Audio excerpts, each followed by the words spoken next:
अब प्रधानमंत्री नया जुमला बोले हैं, सांड और आवारा पशुओं के गोबर से आपको दौलत निकाल कर देंगे। वाह प्रधानमंत्री वाह, गोबर से दौलत निकलेगी हैं। और वो सांड और वो आवारा पशु एक रात में पूरी किसान की दौलत को खा के चले जाते हैं, तो प्रधानमंत्री बोले खाने दो, मैं गोबर से निकालूंगा। वाह प्रधानमंत्री, क्या दिमाग है आपका। आप बताइए, एक प्रधानमंत्री इस तरह की बात करेगा?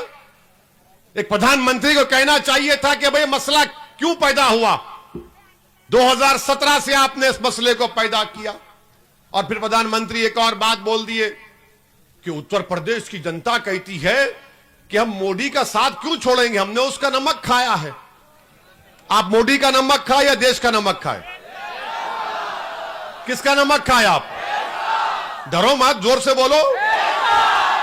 तो प्रधानमंत्री ये समझ रहे कि हम सब उनका नमक खाए। प्रधानमंत्री आप भी देश का नमक खा के प्रधानमंत्री बने, आप किसी और का नमक नहीं खाएं। अगर खाएं तो बताइए हमको किसका नमक खाए आप?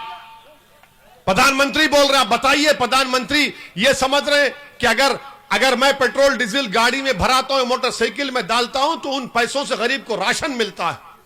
अगर एक गरीब महिला एक बिस्किट का पैकेट खरीदती है अपने भूखे बेटे या बेटी को खिलाने के लिए, तो उस कीमत से जीएसटी मिलता है।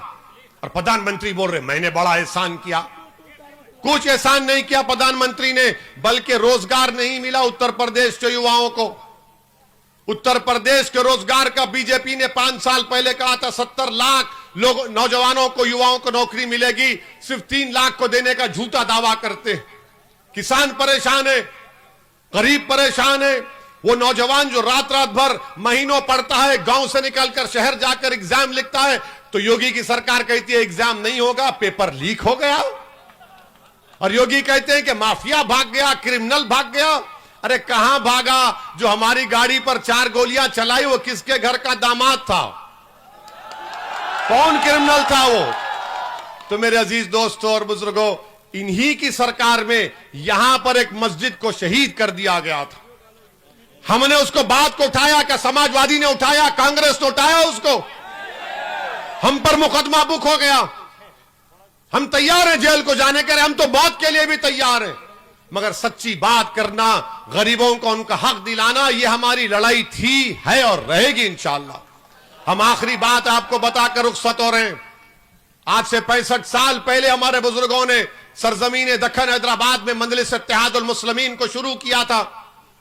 हम कोई नवाब खानदान के नहीं है, हम कोई बड़े खानदान आलाजात के नहीं है। हमारे आबो अजदाद गरीब थे, मेहनत मजदूरी करने वाले थे, मगर उनमें एक जज्बा था, जज्बाती थे, जिद्दी थे। उनको अपनी मंजिल ये नजर आई कि भारत के संविधान में हम सियासत में हिस्सा लेंगे, हम नेताओं को बनाएंगे, सियासी ताकत हासिल करेंगे और अपने बच्चे और बच्चियों को पढ़ाने के लिए कॉलेजेस बनाएंगे, मेडिकल कॉलेज बनाएंगे, अस्पताल बनाएंगे। हमने काम किया। आज हम पर इल्जाम लगाने वाले लगाते हैं कि मजलिस ओवैसी के भाषण में जज्बाती नौजवान आते हैं। 65 साल पहले भी ऐसी गालियां दी गई थी, मगर आज तारीख गवाह है कि उन्हीं जज्बाती लोगों ने, उन्हीं गरीबों ने, उन रिक्शा वालों ने आज मजलिस को मुकाम अता किया कि एक दीवाना हैदराबाद से आकर आपके दरमियान में खड़े होकर अपनी बाप की बात कर रहा है। तो ये लड़ाई आपकी है। बात आप जानते हैं कि फिरका परस्ती अपने उरूज पर है, और मैं जानता हूं उन बुजुर्गों को, मगर उन बुजुर्गों से भी अपील कर रहा हूं कि आप इन नौजवानों के जज्बात को समझिए। इन नौजवानों ने 2014 से मॉब लिंचिंग देखी, इखलाक और पीलू खान की मौत को देखा। इन नौजवानों ने ट्रिपल तलाक के कानून को बनते हुए देखा, जो गैर कानूनी और गैर अनकॉन्स्टिट्यूशनल था। इन नौजवानों ने CAA के खिलाफ कानून बनता हुआ देखा। इन नौजवानों ने ट्रिपल तलाक का गलत कानून देखा। मगर हम आपसे अपील कर रहे हैं कि नौजवानों के जज्बात को समझो। और जो लोग ये कहते हैं कि मजलिस इत्तेहादुल मुस्लिमीन जज्बाती नौजवानों की जमात है, तो मैं उनसे कह रहा हूं कि अगर कोई नाइंसाफी को देखेगा और उसका दिल नहीं तड़पेगा, या अगर वो जज्बात में नहीं आएगा, तो क्या वो जिंदगी का सबूत है? अगर वो अपनी आंखों से किसी पर जुल्म होता देखेगा और उसकी आंख में आंसू नहीं आएंगे, तो आंख में आंसू आना वो जज्बात की निशानी है, वो जिंदगी की निशानी है। अगर कान से किसी की तकलीफ सुनते हैं और आपका दिल और जिस्म हरकत नहीं करता तो जिंदगी की मिसाल नहीं है, उसको मुर्दा कहते हैं। तो मैं सलाम करता हूं नौजवानों को जो जज्बाती हैं, मगर उन नौजवानों से भी कह रहा हूं कि अपने जज्बात को संविधान के दायरे में रखकर अपने जज्बात को, अपनी मंजिल को पाना है। और इसीलिए मंजलिस आपसे कहती है कि आप मंजलिस के प्रत्याशी को, उम्मीदवार को कामयाब करिए। समाजवादी पार्टी के ताल्लुक से, बसपा के ताल्लुक से, कांग्रेस के ताल्लुक से आपने जितने भी फैसले लिए, आपको क्या फायदा हुआ? आपको कोई फायदा नहीं हुआ।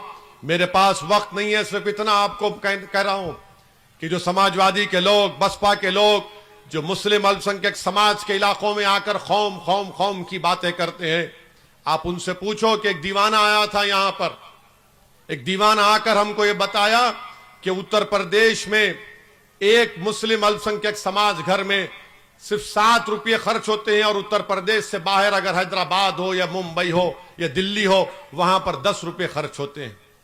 उत्तर प्रदेश में 10 में से 7 बच्चे पढ़ना लिखना नहीं जानते, हिसाब किताब मुस्लिम घरानों के। इसका जिम्मेदार कौन है? उत्तर प्रदेश में सिर्फ 3% बच्चे ग्रेजुएट होते हैं, इसका जिम्मेदार कौन है? आपको मालूम मेरे भाई, जिंदगी में भी इंसाफ नहीं मिलता है, तो जब मौत आती है तो हमारे पास आंकड़े हैं, हमने स्टडी कराई माहिरीन से, जो फॉरवर्ड कास्ट के लोग हैं उनके बनिस्बत मुस्लिम अल्पसंख्यक समाज के लोग 6 साल पहले मर जाते, 6 साल पहले उनकी मौत हो जाती।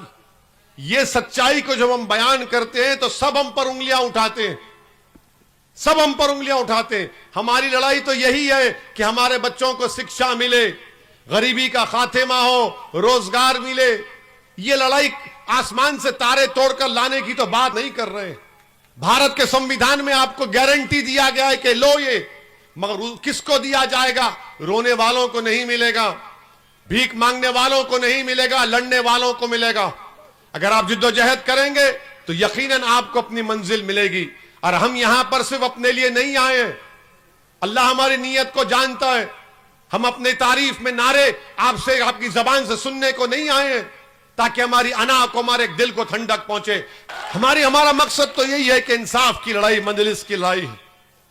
भारत के प्रधानमंत्री आजकल अचानक बड़ी मोहब्बत हो गई उनको मुस्लिम महिलाओं से है। भारत के प्रधानमंत्री आज भी कहीं भाषण में बोले कि कहां है वो लोग जब उनकी बच्चियां घरों को आ जाती थी। भारत के प्रधानमंत्री, कहां गई आपकी मुस्लिम महिलाओं से मोहब्बत, जब कर्नाटक में बच्चियां, आपकी सरकार उन बच्चियों को हिजाब और निकाब पहनने से स्कूल और कॉलेज जाने से रोक रही है? कहां गई आपकी मोहब्बत कि हमारी बेटियों को सरेआम उनके कपड़े उतारे गए, बुर्का उतारा गया रोड पर? जब आपको मोहब्बत नजर नहीं आई?